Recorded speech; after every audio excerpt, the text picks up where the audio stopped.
Nah, DPRD Kabupaten Jember. Ketidakhadiran tersebut merupakan bentuk penghinaan kepada lembaga DPRD Jember, terkesan menyepelekan pembahasan hajat hidup rakyat Jember. Kehadiran wakil bupati bukan sekedar formalitas, melainkan kewajiban konstitusional yang mencerminkan komitmen terhadap tata kelola pemerintahan yang akuntabel. Fakta bahwa wakil bupati hanya 2 kali menunjukkan sikap ketidakpedulian terhadap amanah konstitusi. Ketidakhadiran yang terus-menerus ini merupakan pengabaian terhadap amanat publik dan mengurangi optimalisasi pembahasan kebijakan strategis daerah. DPRD bukan sekedar stempel, melainkan mitra kerja yang harus dihormati. Assalamualaikum warahmatullahi wabarakatuh. Mohon maaf sehubungan dengan banyaknya pertanyaan yang disampaikan kepada saya terkait penilaian fraksi PKB yang disampaikan pada acara paripurna tanggal 7 Agustus 2025 atas ketidakhadiran saya di beberapa acara paripurna yang dilakukan oleh DPRD dan statement yang disampaikan oleh Ketua DPRD Saudara Halim. Dapat saya sampaikan, 1. Seyogianya fraksi PKB menanyakan terlebih dahulu kepada Ketua Dewan apakah saya diundang atau tidak. Saya pastikan minimal dapat terkonfirmasi dari ajudan saya bahwa selama ini saya tidak pernah mendapatkan undangan terkait acara dimaksud. Kalau saya tidak hadir karena tidak diundang, sudah dinilai merendahkan lembaga dewan. Bagaimana dengan dewan yang tidak mengundang saya?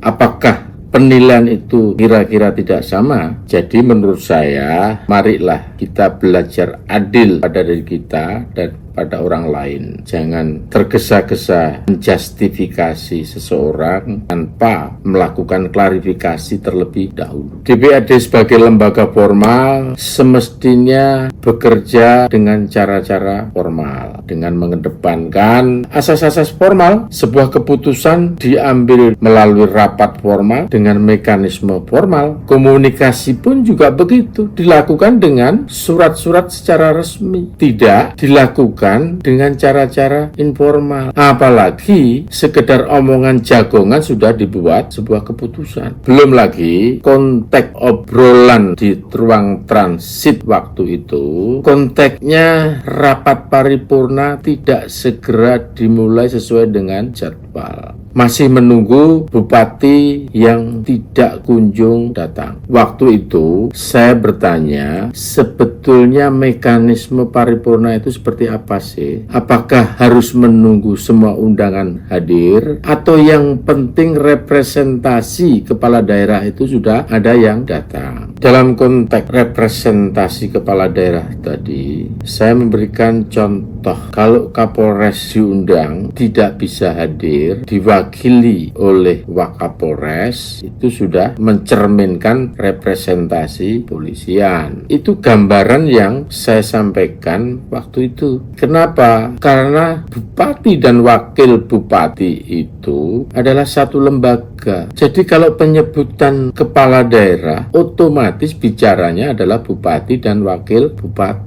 Tapi saat menyebut bupati, tidak serta-merta ada faktor wakil bupati. Ini yang saya sampaikan. Sehingga waktu itu saya tidak bicara, saya tidak mau diundang, atau saya jangan diundang. Saya tidak bicara itu. Kira-kira obrolan di ruang transit waktu itu seperti itulah. Sebenarnya saya ini tidak pernah mempermasalahkan maupun tidak pernah protes. Walaupun saya ini tidak pernah dilibatkan, tidak pernah diundang dalam agenda-agenda paripurna. Walaupun di banyak kesempatan, di banyak teman yang mendorong saya untuk melakukan protes. Tapi demi kebaikan bersama, saya mencoba diam. Tapi mohon maaf, karena hari ini terlalu banyak yang bertanya kepada saya, apalagi di media sudah beredar berita tentang permasalahan itu, saya mohon maaf, saya harus menjelaskan semuanya supaya supaya tidak ada penilaian yang salah atas apa yang terjadi. Pada kesempatan ini saya menghimbau dan mengajak semuanya, mari kita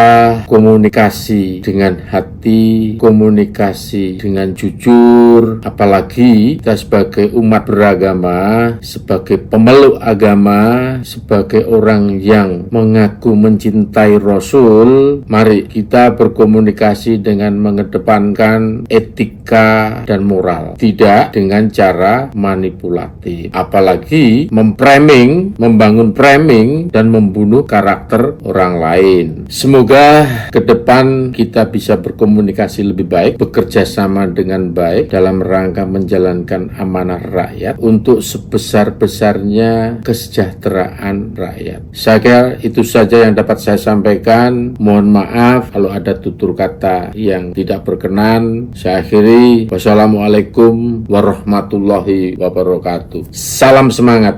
Demikian informasi Lukman Republik. Sampai jumpa lagi dengan informasi yang lain. Jangan lupa dulur-dulur like, comment, and subscribe. Matur nuwun.